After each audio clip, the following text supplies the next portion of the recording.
మీ business ఏదైనా మీ ఊర్లో promotion చేయాలంటే అది సుమన్ టీవీతోనే సాధ్యం. ఇప్పుడే సంప్రదించండి. రాష్ట్రాన్ని మళ్ళీ మనం పూర్వ వైభవం తీసుకురావాలంటే తెలుగుదేశం పార్టీ గెలవడం అవసరం. కేంద్రంలో బీజేపీ పార్టీ గెలవడం కూడా అంతే అవసరం. బీజేపీ పార్టీ గెలిస్తే ఆ సీఎం రమేష్ గారు కూడా అనుకూలంగా వెళ్ళి డైరెక్ట్ గా పీఎం తోటి హోమ్ మినిస్టర్ డైరెక్ట్ వెళ్ళి మాట్లాడే కెపాసిటీ ఉన్న వ్యక్తి మీకు కూడా తెలుసు. అంటే అదే తెలిస్తే మనకి ఈ దౌర్భాగ్య పరిపాలనలో రాష్ట్రం అప్పుల పాలైపోయింది, తన నాశనం అయిపోయింది. మళ్ళీ రాష్ట్ర పూర్వవైపు రావాలంటే మళ్ళీ కేంద్ర సహాయం మనకు ఎంతో అవసరం. మరి కేంద్రంలో బీజేపీ వస్తే వారికి మనకి మధ్య వారధిగా సీఎం రమేష్ వస్తే మన స్థితిలో వస్తాయి. రాష్ట్రం బాగుంటుంది, రాష్ట్రం బాగుంటుంది, మన పిల్లలు బాగుంటారు, మన పిల్లల భవిష్యత్తు బాగుంటుంది. ఒకసారి ఆలోచించవలసిన అవసరం ఉంది. అయితే మీ అందరికీ కోరితే ప్రచారం ముఖ్యం కాదు, ఇంటింటి ప్రచారం చాలా అవసరం. ఎందుకంటే ఇవాళ ఇక్కడ రెండు పార్టీలు పోటీ చేస్తున్నాయి. ఒక తెలుగుదేశం పార్టీ, ఒక బీజేపీ పార్టీ. అంటే బయట పట్టుకొని మాట్లాడుకుంటూ కావదు, ప్రచారం చేసుకుంటాము, ఏ చేసుకుంటాము. ప్రతి వాడు కూడా ఇంటింటి వెళ్ళి ఈ ముద్ర ఏదైతే గుర్తుందో గుర్తులు చెప్పవలసిన అవసరం ఉంది. రెండు తెలుగుదేశం అయితే పర్లేదు, రెండు బీజేపీ అయితే పర్లేదు. ఇక తెలుగుదేశం బీజేపీ పోటీ చేస్తారు.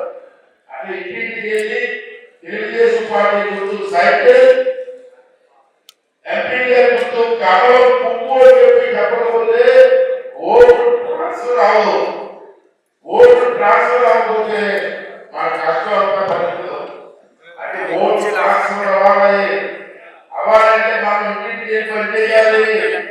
దీనికోసం మీరందరూ కూడా కృషి చేయవలసిన అవసరం ఉంది.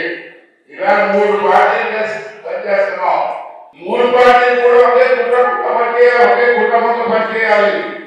గ్రామాల్లో చిన్న చిన్న విభేదాలు ఉంటాయి, అవి మనసులో పెట్టుకోవద్దు. నాకు ఎవరు, నాకు ఎవరు అది ఇంకేంటే జిల్లా క్యాబినెట్ పెట్టాం. జిల్లా క్యాబినెట్ మీ పార్టీ పెట్టుకోవాలి. అన్ని ఒకటే కష్టం కదా. అదే తెలుగుదేశం పార్టీ ఉంది, మా వాళ్ళందరికీ మెసేజ్ ఇచ్చుకుంటాం. అదే బీజేపీ పార్టీ ఉంది, జిల్లా ప్రెసిడెంట్ గారు మరి నర్సీపట్నం నియోజకవర్గానికి బీజేపీ రెండు ఈ ఆంధ్రాకి పెట్టుకోవాలి.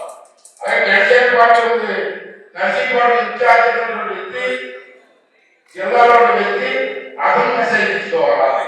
అన్ని అదే తీసుకోవాలి. ఏ పార్టీ పార్టీ ఇచ్చుకోవాలి మెసేజ్. అంటే ఎన్ని కూడా మీరు కూడా ఈ భక్తులు చెప్తున్న విభేదాలుగా ఆంధ్రప్రదేశ్ కావాలి. ఎందుకు కావాలంటే మన కోసం కాదు, హైదరాబాద్ కోసమో చంద్రబాబు నాయుడు కోసం కాదు, ఈ రాష్ట్ర భవిష్యత్తు కోసం ఆ పిల్లల భవిష్యత్తు కావాలని చెప్పి మీ అందరినీ కూడా మనస్ఫూర్తిగా కోరుకున్నా. ఈ ఎన్నికల సందర్భంగా అనకాపల్లి పార్లమెంట్కి బీజేపీ అభ్యర్థిగా సీఎం రమేష్ గారిని వారిని నిర్ణయించడం జరిగింది. మన ఉమ్మడి అభ్యర్థిగా వారి పేరుని బీజేపీ పార్టీ, తెలుగుదేశం పార్టీ, అలాగే జనసేన పార్టీ మరి సభలో చెప్పి నిర్ణయించి మన అనకాపల్లికి మరి హ్యాపీ క్యాండిడేట్ నిర్ణయించారు. అంటే ఈరోజు తొలి రోజు మొన్న వచ్చారు, మరి ఈరోజు మనం నిర్ణయించుకుంటున్నా ప్రతి నియోజకవర్గంలో పరిచయ కార్యక్రమం చేయాలని కార్యక్రమం పెట్టాం. రమేష్ గారు డైరెక్ట్గా ఆ నర్సీపట్నం నియోజకవర్గంలో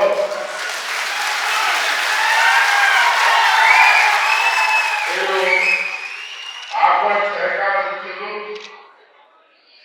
ఎన్టీ రామారావు గారి పార్టీ నుంచి ఆటకు రావడం, ఎంపీగా రాజశేఖర కూడా పనిచేసిన అనుభవం ఉంది. సీనియర్ నాయకులు అంటే ముందుగా ఈ రోజు ఏంటంటే మీ అందరికీ వాళ్ళు తీసుకొచ్చి పరిచయం చేయాలి. ఇతను చేసిన పాపాలు ఘోరాలు నేరాలు అవినీతికి ప్రజలు ఎప్పుడెప్పుడు ఎలక్షన్ జరుగుతాయా ఈ మూడుని దుర్మార్గుడిని ఆంధ్రప్రదేశ్ కలిగి కొట్టాలా అని వేచి చూస్తున్నారు. దానికి తోడు ఇప్పుడు తెలుగుదేశానికి తోడు బీజేపీ జనసేన మూడు కలిసిన తర్వాత అసలు ఎక్కడికి పోతుందో గాలికి వేసి కొట్టడం పోతుంది. ఆయన ఇవన్నీ చూసి ఈ కలిసిన తర్వాత నేను మతంగా చూసినా లేదో కళ లేదు, బిక్కు బిక్కు బిక్కు బిక్కు బిక్కు అని ఉన్నాడు. ఉండి ఇంకా పచ్చిగా అబద్ధాలు చెప్తున్నాడు. ఏమని చెప్తున్నాడు? పేదలకు పెద్దంతాలు పోటీ అంట. అబ్బా ఆయన పేదలకు పెద్దంతాలు కాక అక్కడ బెంగళూరులో ఒక ప్యాలెస్, ముఖ్యమంత్రి కాకపోతే బెంగళూరులో ఒక ప్యాలెస్, పులివెందులలో ఒక ప్యాలెస్, హైదరాబాద్ లో ఒక ప్యాలెస్, ఇడుపులపాయలో ఒక ప్యాలెస్, ఇక్కడ తాడేపల్లిలో ఒక ప్యాలెస్.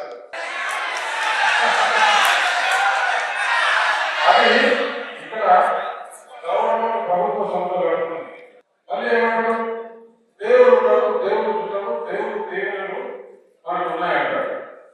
ఇంత పాపాలు చేసిన వారికి దేవుడు ఉంటే అసలు దేవుడు లెక్క. దేవుడు ఉన్నాడు, తప్పకుండా తగిన శిక్ష